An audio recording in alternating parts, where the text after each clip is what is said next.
Forget gurus. Forget anyone claiming to be an online business expert without going through the challenges of entrepreneurship themselves. The Real Money, Real Business podcast is here to prove the best insights in online business comes from your fellow online business builders. We dig into stories of entrepreneurs selling their business on the Empire Flippers marketplace so that you can learn how they made their business profitable, how they overcame obstacles, and what lessons they learned in their online journey. If you want to take your business and your knowledge to the next level, you've come to the right podcast. Let's get started.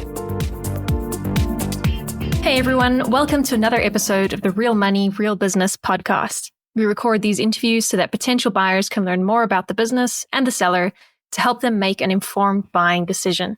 If you would like to learn more about this business, including details like what type of business it is, how much revenue and profit it makes, and all of the assets included with the business, simply visit empireflippers.com/marketplace and search for this business's listing number, which you can find in the video thumbnail and in the description. Or if you're watching this on YouTube, you can click the link in the description to go straight to the listing. So without further ado, let's get into this interview. First up, let's learn a little bit about you. Can you tell us about your background in building and running online businesses? Hello, everyone. My name is Ryan. Thank you very much for your interest in this business. A little about me and my background. I am a medical field professionally, and I do this business part-time. It started as a hobby in 2015, but has grown significantly since.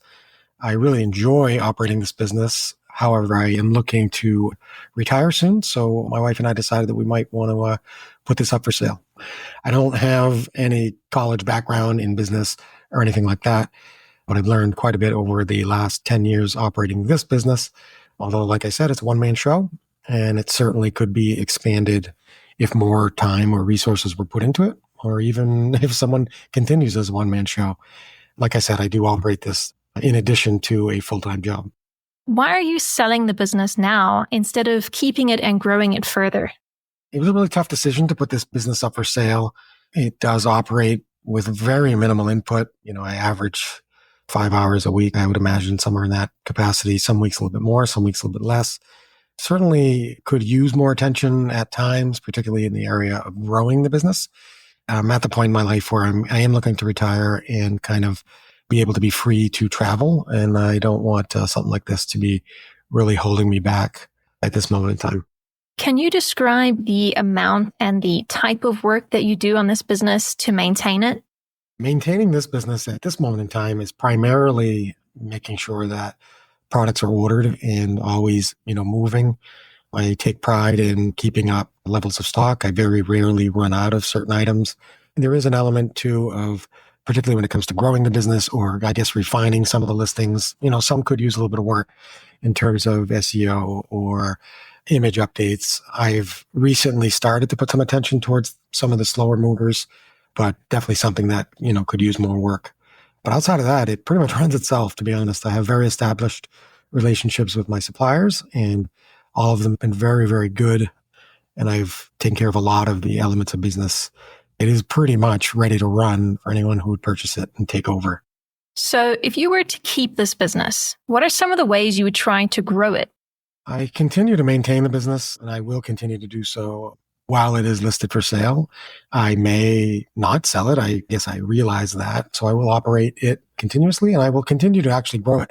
I just added 6 SKUs for my primary trademark. Inventory for those SKUs should be literally arriving any day now. So I think that'll be an opportunity to start to expand as we speak.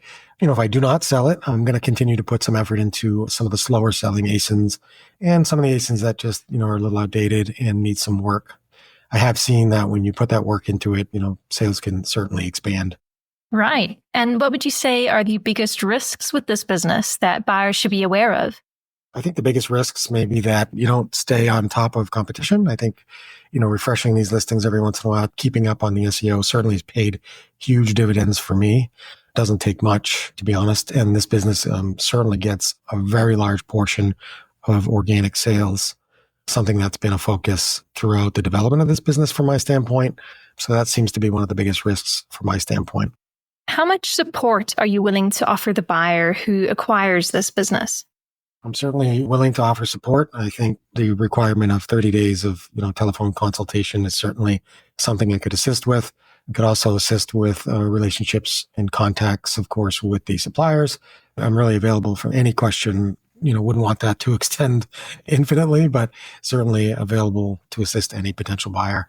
I really do believe that for someone who's looking to not just purchase an existing business, but someone who's looking to expand it, there's tremendous potential with this business for expansion. And, if I don't sell it, I think that's what I'm going to start to put more energy into.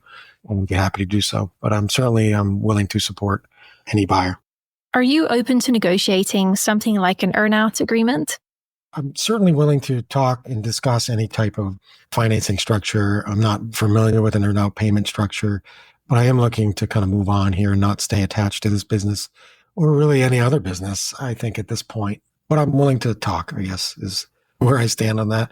So certainly don't be afraid to ask for any type of financing arrangement or any type of earnout payment structure. Okay, final question. If you had to put yourself in the shoes of a buyer, why is your business a business worth buying? I think I might have already answered this, so I apologize, but I really think this business should be valued not just for existing sales, but for expandability, trademarks in particular, undeveloped trademarks. There is an opportunity for organic sales attached to, some of these higher volume listings. There really is an opportunity to expand exponentially. And this would certainly give any buyer, immediate cash flow and, just a good solid footing to move on. So in my mind, it holds quite a bit of intrinsic value. I really hope that any potential buyer feels the same way. I appreciate your time and be more than happy to answer any other questions. Feel free to shoot them my way. It is sometimes difficult for me to respond to a question immediately, but I'll certainly continue to monitor the questions that I get and respond as quickly as I possibly can. I appreciate your time. Thank you for considering this business and have a wonderful day. All right, everyone. Thanks for listening. To learn more and see if this business is still for sale, head over to empireflippers.com/marketplace and search for this business listing number, which you can find in the video thumbnail and description. Or if you're watching this on YouTube, click the link in the description to go straight to the listing. Once you've unlocked this listing, you'll find everything you need to know about this business. So, thanks for joining us. See you next time.